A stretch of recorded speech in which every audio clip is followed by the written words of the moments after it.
Assalamualaikum warahmatullahi wabarakatuh. Kami kelompok 5 ingin mempresentasikan kebijakan politik dan ekonomi pada era reformasi. Sebelumnya, perkenalkan nama saya Rifki Hari Pertama. Nama saya Muhammad Alfarezi. Nama saya Nabila Maulidia Putri. Nama saya Amera. Materi pertama yang akan dibahas adalah peristiwa penting dan kebijakan politik ekonomi pada masa pemerintahan Pak B.J. Habibie. Pada masa pemerintahan Pak B.J. Habibie, Indonesia saat itu sedang mengalami perubahan yang sangat besar. Hal ini dimulai dari peristiwa penting yaitu pengunduran diri Soeharto pada tanggal 21 Mei 1998. Pengunduran diri ini terjadi karena adanya tekanan yang sangat besar oleh masyarakat, terutama mahasiswa pada masa itu, karena kondisi ekonomi Indonesia yang sangat buruk akibat krisis moneter. Peristiwa tersebut menjadi akhir dari Orde Baru dan menjadi awal dari era reformasi, yaitu era di mana Indonesia mulai membangun sistem pemerintahan yang lebih demokrasi dan lebih terbuka. Pada masa pemerintahan Pak B.J. Habibie juga dilakukan pemilu 1999. Pemilu ini menjadi peristiwa penting karena menjadi pemilu pertama setelah Orde Baru yang dilakukan secara lebih adil dan lebih jujur. Kenapa bisa dikatakan seperti itu? Karena dalam pemilu ini banyak partai politik yang diikut sertakan sehingga masyarakat memiliki banyak pilihan dalam menentukan pemimpin. Hal ini menunjukkan bahwa sistem demokrasi di Indonesia mulai berkembang lebih baik. Selanjutnya adalah kebijakan politik pada masa pemerintahan Pak B.J. Habibie. Dalam politik, Pak Habibie melakukan banyak hal untuk membuat sistem pemerintahan yang lebih demokratis. Salah satunya adalah kebebasan pers. Pada masa sebelumnya, media itu sangat diawasi dan dibatasi oleh pemerintah. Misalnya pada masa dulu, ketika media ingin menerbitkan berita melalui melalui majalah atau koran, mereka itu harus punya surat izin penerbitan.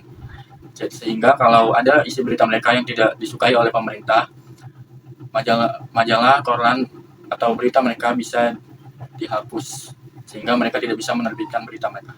Namun pada masa Pak Habibie, pembatasan tersebut dihapus sehingga masyarakat media lebih bebas dalam menyampaikan informasi dan masyarakat lebih terbuka dalam menyampaikan pendapatnya. Kebijakan ekonomi pada masa pemerintahan Pak Habibie. Pada saat itu ekonomi Indonesia sangat buruk akibat krisis moneter. Oleh karena itu, pemerintahan Pak Habibie difokuskan untuk pemulihan ekonomi. Salah satu kebijakannya adalah kerjasama dengan International Monetary Fund atau IMF. Tujuan dari kerjasama ini adalah untuk mendapatkan bantuan dana dan panduan untuk mengembalikan perekonomian sebuah negara. Baik, yang berikutnya ialah dampak kebijakan politik dan ekonomi pada masa Presiden Habibie. Yang akan kita bahas terlebih dahulu ialah kebijakan politik terhadap stabilitas nasional. Yang pertama yaitu pembebasan narapidana politik.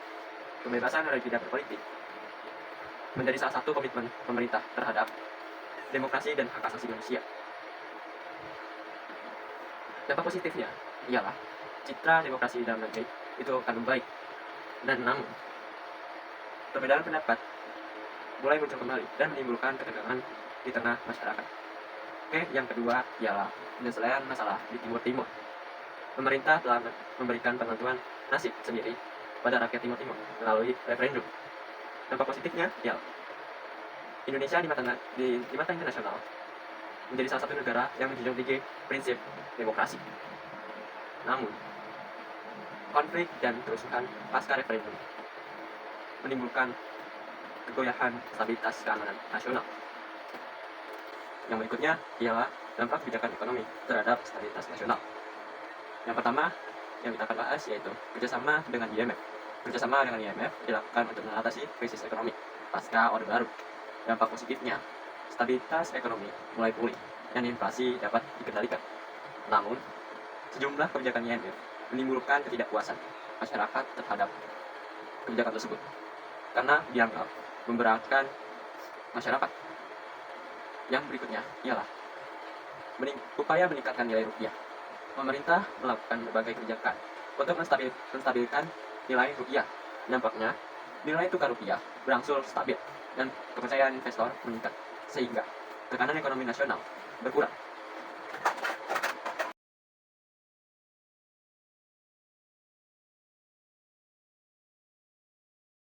Selanjutnya saya akan membahas tentang kebijakan politik. Yang pertama ada kebebasan berpendapat dan kebebasan pers. Kebebasan berpendapat ini tentunya masih relevan dari segi nilai sampai kondisi Indonesia saat ini. Hal ini bisa terlihat dari sikap pemerintah pada saat ini. Saya mengambil contoh dari Bapak Presiden kita, yaitu Bapak Prabowo Subianto, di mana Bapak Prabowo Subianto menginstruksikan kepada para lembaga dan kementerian untuk tetap terbuka terhadap kritik dan mendengarkan aspirasi rakyat. Lalu selanjutnya ada kebebasan pers.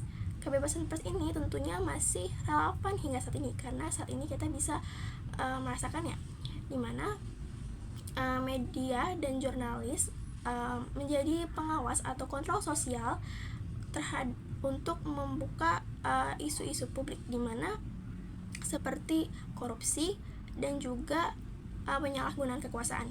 Kebijakan politik selanjutnya adalah kebijakan pembebasan narapidana politik. Kebijakan ini sebenarnya tidak lagi relevan secara kondisi, karena kebijakan tersebut pada saat pemerintah B.J. Habibie, kebijakan ini dibuat untuk memperbaiki situasi politik serta membebaskan para masyarakat untuk kembali berpendapat.